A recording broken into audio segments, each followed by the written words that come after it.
Malayalam television പ്രേക്ഷകർക്കേറെ പരിചിതയായ താരമാണ് ശ്രുതി രജനീകാന്ത്. ചുരുക്കം കാലം കൊണ്ട് പ്രേക്ഷക ഹൃദയങ്ങൾ കീഴടക്കിയ താരം ചക്കപ്പഴം എന്ന ടെലിവിഷൻ പരമ്പരയിലൂടെയാണ് പ്രശസ്തയായത്. പരമ്പരയിലെ പൈങ്കിളി എന്ന കഥാപാത്രം ഹിറ്റായതോടെ നിരവധി അവസരങ്ങളും നടിയെ തേടിയെത്തി. സോഷ്യൽ മീഡിയയിലും സജീവമാണ് ശ്രുതി. ഇപ്പോൾ ഒരു ചാനലിന് നൽകിയ അഭിമുഖവും ശ്രദ്ധിക്കപ്പെടുകയാണ്. മലയാള സിനിമയിൽ നിലനിൽക്കുന്ന കാസ്റ്റിംഗ് കൗച്ചിനെക്കുറിച്ചും ഇതിനൊക്കെ സ്വയം തയ്യാറാവുന്ന സ്ത്രീകളെക്കുറിച്ചുമൊക്കെയാണ് ശ്രുതി സംസാരിക്കുന്നത്. ഒരു രാത്രി മകളെ ഇവിടെ നിർത്തിയിട്ട് പോകാം, അവർക്ക് അവസരം കൊടുത്താൽ മതിയെന്ന് പറയുന്ന ചില അമ്മമാർ വരെയുണ്ട്. എനിക്ക് വ്യക്തിപരമായി അറിയാവുന്ന കേസുകളുണ്ട്, ഞാനത് പറഞ്ഞിട്ടുമുണ്ട്. പക്ഷേ ഹേമ കമ്മിറ്റിക്ക് മൊഴി നൽകിയത് ഞാനല്ല. അങ്ങനെയുള്ള കാര്യങ്ങൾ ഇപ്പോഴും സംഭവിക്കുന്നുണ്ടെന്ന് എനിക്കറിയാം. എൻ്റെ കയ്യിൽ തെളിവുകളുമുണ്ട്. എനിക്കും ചില അനുഭവങ്ങളുണ്ട്. പണ്ടൊക്കെ അവരോട് തിരിച്ചു പറയണമെന്ന് തോന്നിയിരുന്നു. പക്ഷേ അതിലൊന്നും അർത്ഥമില്ല. നമ്മുടെ പേര് ചീത്തയാക്കുക എന്നത് മാത്രമാണ് അവർ ആഗ്രഹിക്കുന്നത്. അതിനുവേണ്ടി വായിൽ വരുന്നതെന്തും അവർ പറയും. ഇത്തരം സംഭവങ്ങളെക്കുറിച്ച് സ്ത്രീകൾ തന്നെ ആദ്യം ചിന്തിക്കണം. പുരുഷന്മാരെ മാത്രം കുറ്റപ്പെടുത്തേണ്ട കാര്യമില്ല.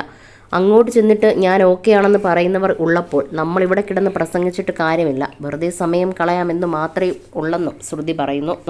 തന്നെ ആ രീതിയിൽ ആരെങ്കിലും സമീപിച്ചാൽ സിനിമയിൽ അവസരം തന്നില്ലെങ്കിലും കുഴപ്പമില്ല, ഞാൻ ഇങ്ങനെയാണ് എന്ന് താൻ പറയുമെന്നും ശ്രുതി കൂട്ടിച്ചേർത്തു. തനിക്ക് ഡിപ്രഷൻ ഉണ്ടായിരുന്നു എന്നും കുട്ടിക്കാലത്ത് പല ട്രോമകളും ഉണ്ടായിട്ടുണ്ടെന്നും ശ്രുതി പല അഭിമുഖങ്ങളിലും പറഞ്ഞിട്ടുണ്ട്. താൻ നേരിട്ട ഇത്തരം പ്രശ്നങ്ങളെക്കുറിച്ചും ഒരു നടിയാകാൻ വേണ്ടി നടത്തിയ യാത്രകളെക്കുറിച്ചും ഇപ്പോൾ ജിഞ്ചർ മീഡിയയ്ക്ക് നൽകിയ അഭിമുഖത്തിലും ശ്രുതി തുറന്നു പറഞ്ഞു. 7 വർഷം തുടർച്ചയായി ഞാൻ ഓഡീഷനുകൾക്ക് പോയിട്ടുണ്ട്. സ്കൂളിൽ എൻ്റെ ഇരട്ടപ്പേര് സിനിമാ നടി എന്നായിരുന്നു. കോളേജിൽ മിക്ക ദിവസവും ലീവായിരിക്കും. എനിക്കും അച്ഛനും അതൊരു ഹോബി പോലെ മാറിയിരുന്നു. വിളിക്കാം കേട്ടോ എന്ന് പലരും പറയും. ആ പറച്ചിൽ കേട്ട് എനിക്ക് ശീലമായി. ഞാൻ മടുത്തു പോയിട്ടുണ്ടായിരുന്നു. എനിക്കിനി വയ്യ എന്ന് പറഞ്ഞിട്ടുണ്ട്. പക്ഷേ അച്ഛൻ വിട്ടുകൊടുക്കാൻ തയ്യാറല്ലായിരുന്നു. 7 വർഷത്തെ പരിശ്രമത്തിനൊടുവിലാണ് എനിക്ക് കുഞ്ഞൽദോയിൽ അവസരം കിട്ടുന്നത്. ചക്കപ്പഴത്തിലേക്കും ഓഡീഷൻ വഴിയാണ് എത്തിയത്. ഉപ്പും മുളകും തുടങ്ങി ഒരാഴ്ച കഴിഞ്ഞപ്പോഴേക്കും ഞാൻ ഫേമസ് ആയെന്നും ശ്രുതി പറഞ്ഞു. ഇപ്പോൾ എനിക്ക് 29 വയസ്സായി. ഇതുവരെയുള്ള ജീവിതം വളരെ പ്രതിസന്ധികൾ നിറഞ്ഞതായിരുന്നു.